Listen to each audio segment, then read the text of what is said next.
The 1500s and 1600s was a tumultuous time in Europe. The European countries fought each other in numerous wars. They fought over land, wealth, power, and religion. One of these wars was known as the War of the Grand Alliance. From 1689 until 1697, the countries of England, the Netherlands, Spain, and the German states on one side fought France. These wars carried over to the Americas. Because Spain and France were now at war, Spain became worried that France might try to take over New Spain, which was Mexico. Texas, though, for Spain, provided a buffer between New Spain and Louisiana. So Spain decided that they needed to occupy the region of Texas. Specifically, they started building presidios and towns and missions in the area to fill it up with Spanish people so that they would not have New Spain inflicted on. Of the Spanish settlements, there are three types. One is a presidio. A presidio is a fort or military outpost. Also, as the soldiers came, priests came along with them. And these priests built missions, which is the second type of settlement. A mission was a religious center that tried to convert Native Americans to the Catholic faith. The third type was a town, or sometimes called a pueblo, sometimes just called a settlement. But this is where the families and the people connected to the soldiers lived. And so these three settlements usually operated together. So Spain looks to Texas. When they heard that La Salle had a colony, they sent troops to drive him out. They became worried that, again, France was trying to move into the area. Alonso de Leon, the governor of Coahuila, took troops to attack Fort St. Louis. When they got there, though, they found Fort St. Louis deserted. As we talked about, La Salle and all his people were gone or dead. But one of the people who came with Alonso de Leon was a priest known as Father Damien Massenet. And Massenet was a Catholic priest who wanted to convert the Native Americans that he met along the trip, specifically a group known as the Tejas Indians, which is where Texas will get its name. So he asked permission when they returned to Mexico if he could start a mission in Texas to these Tejas Indians. And he was granted permission. So on June 1st, 1690, the first mission in Texas, known as San Francisco de las Tejas, was built. It was located a few miles west of the Neches River. From the beginning, San Francisco de las Tejas suffered many problems. Their crops failed. The Tejas Indians died from diseases which they caught from the Spanish missionaries. The Tejas blamed the Spanish, and just a lot of tension to the extent that in 1694 the mission was abandoned, mainly also because France was no longer in the area. This did not end the mission idea, though. 10 years later, a new mission was built a little bit further to the south, known as San Juan Bautista. This was in 1699. It was 5 miles from the Rio Grande. This grew to 3 missions, a presidio, and a town. And the San Juan Bautista mission would serve as a strategic location for traveling to Texas. The same year as the San Juan Bautista mission, the French will return to the area. The French in 1699 had settled at Biloxi Bay in Mississippi, and they started moving west and trading with different Native American groups as they came. One of these people, Francisco Hidalgo, was a Spanish friar who was at San Juan Bautista, and he wanted to restart a mission to the Tejas.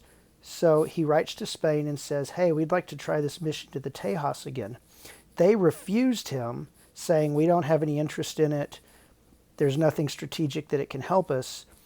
But Hidalgo was committed to his goal, so he secretly wrote a letter to the French governor in Louisiana, asking if France would then start a mission that he could come work at. The governor liked this idea because it would allow France back into the area of Texas. And so the French governor in Louisiana sends a man by the name of Louis de Saint-Denis to negotiate with the Spanish in 1714. He arrives and meets with the Spanish, and specifically Diego Ramon, who is the commander of the Presidio at San Juan Bautista. He's now worried that the French are trying to take over East Texas. So Spain is then going to get to work building missions now that they're worried that France is trying to take Texas away. The Spanish viceroy in Mexico City orders that not only missions but also settlements. They want permanent towns in the area to secure it for Spain. Spain will then hire Louis de Saint Denis away from the French to lead these efforts because Saint Denis had explored all of that area on his way to negotiate with the Spanish, and so he's been in Mexico, he's gotten married, and the Spanish will get him to switch sides and to join them. And he will lead their effort and will help settle several missions in East Texas. One of which, founded in June of 1716, is a mission known as Nuestra Padre San Francisco de los Tejas, which was built at the old site of San Francisco de los Tejas. So it's the new one, hence the Nuestro part. They will soon found 6 missions in the area. One of the missionaries, a man by the name of Antonio Margil de Jesus, will also found 3 missions in Texas, one of which was San Jose y San Miguel de Aguayo in 1720, and a new settlement called San Antonio. And the San Jose y San Miguel de Aguayo mission will be the most successful mission in Texas. Where he founds this in San Antonio had been founded just a few years before in 1718. Spain wanted a colony between the Rio Grande and East Texas missions, so they will found the Presidio San Antonio de Bayar in 1718. Multiple missions will come up in San Antonio, one of which, the San Antonio de Valero, which is more popularly known as the Alamo. Other people who will be important for this settlement period is Jose de Escandon. From the 1740s and 1750s, he will settle 20 settlements in the Rio Grande Valley, establishing a strong presence there. Then, while all this is going on, France will declare war on Spain again in 1718. Now that they're at war, France will strike at Texas as a way to get at Spain. Within the first event, the first fight, will eventually become what's known as the Chicken War. In Natchitoches, Louisiana, a French outpost close to the border between Texas and Louisiana, they will start attacking Spanish cities, Spanish places. The man who led the French forces was named Philip Blondel. And Blondel will attack San Miguel de Linares de los Andes mission. When he does, though, he comes in and Blondel only has a few men with him, and they attack the mission. And besides the Native Americans, the mission had 1 soldier and 1 friar working there, so it was a small group. And Blondel and his men will rob the mission. They'll take their supplies, their food, animals, things like that, and they'll start talking, and pretty much they're talking big to scare the Spanish. And Blondel and his men will say that there are 100 French soldiers on their way to attack Texas, that they're going to come crush them, and really just trying to scare his prisoners, trying to look big. Well, in the meanwhile, while the French are stealing supplies, Blondel grabbed some of the chickens that belonged to the mission, tied their feet together, and tossed the rope over the saddle horn on his horse, hoping to carry those back and then they would eat them later. Well, the chickens didn't like this. They started squawking and flapping around. It spooked Blondel's horse, throwing him to the ground. And in the commotion, it allowed the prisoners to escape. The priest and the soldier got away. They ran to a nearby mission, Nuestra Senora de los Dolores, and told there that a major invasion of the French had attacked their mission, that this major army of the French were coming through. And everyone at this other mission, the Nuestra Senora de los Dolores, gets really scared. They all freak out, and they run back to San Antonio asking for help.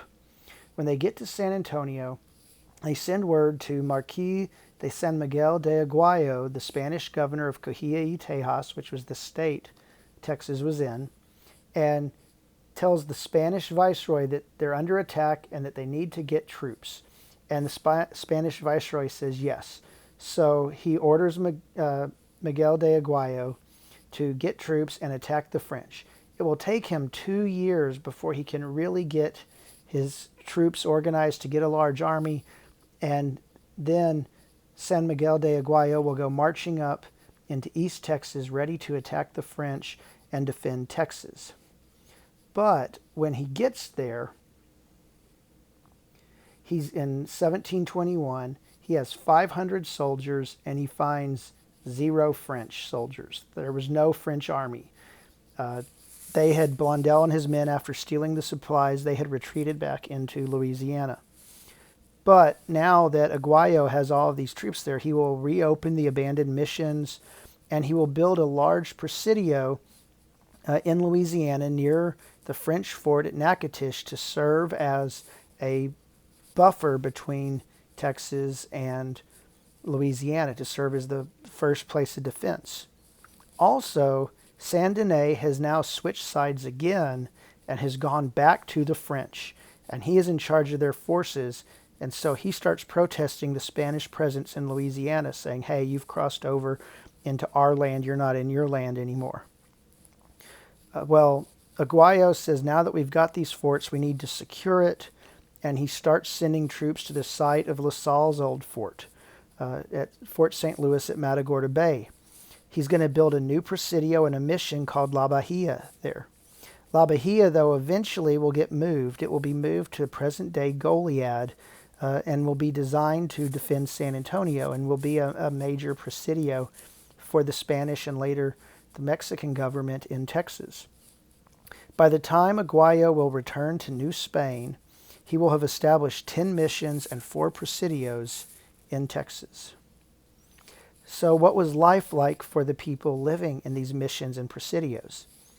In the missions and settlements, you had different groups who lived together, and each group had different goals. In the missions, you had 2 main groups, friars and Native Americans. The friars were devoted their lives to serving the Catholic Church. They were there to convert Native Americans to the Catholic faith. The lives of a friar was very strict.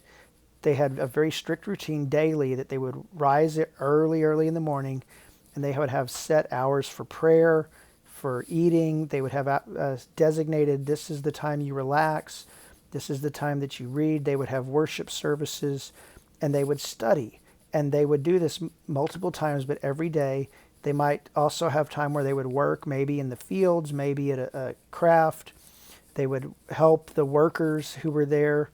But the main focus for the friars was to get Native Americans to become Christians and speak Spanish. The Native Americans, for the most part, did not like life in the missions.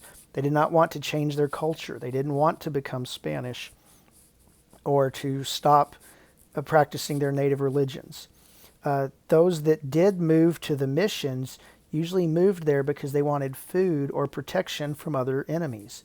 So if one group was being attacked by another group, the first group might move to the mission for a couple months till they got food, till they were protected, and then they would leave. And so you had this kind of constant turnover at the missions that was a little discouraging to the priests.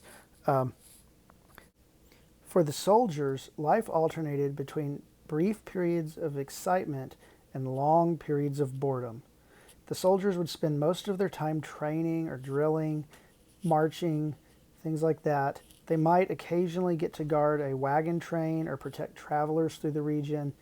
The excitement might be occasionally there might be a small skirmish or fight with a band of Native Americans, but for the most part, the soldiers' lives involved sitting around and just being there to guard the missions against threats that didn't really exist. As a result, many of these soldiers are going to marry wives from the region. They will marry either Native American women or people from Mexico, women from Mexico. And their families could not live at the Presidio because that was a fort. So this is where the settlements come in. This is where the pueblos, the towns, the cities arise. Also, because they had to provide for their families, the soldiers will have other jobs. Mainly they will farm and they will ranch. They will own land in the area. And they're going to establish permanent homes there, which is going to, again, be the foundation of many of these early cities and early Texans. In these settlements with the intermarriage, we start to see this foundation of a unique Texas culture. It's not just Native American, it's not just people from Mexico, from New Spain, and it's not just people from Spain. And so you start to get a new group. You have people known as Tejanos. Tejanos are people of Mexican heritage who were born in Texas and consider Texas their home. Also, you get a new group of people known as mestizos, who are people of mixed Spanish and Native American heritage. During all of this, though, these settlements, Spain has established its footprint there. They have gotten involved in Texas, but back in New Spain in Mexico, things are going. They're changing. Events in Spain are going to take place. It's going to shift Texas's history in a different direction.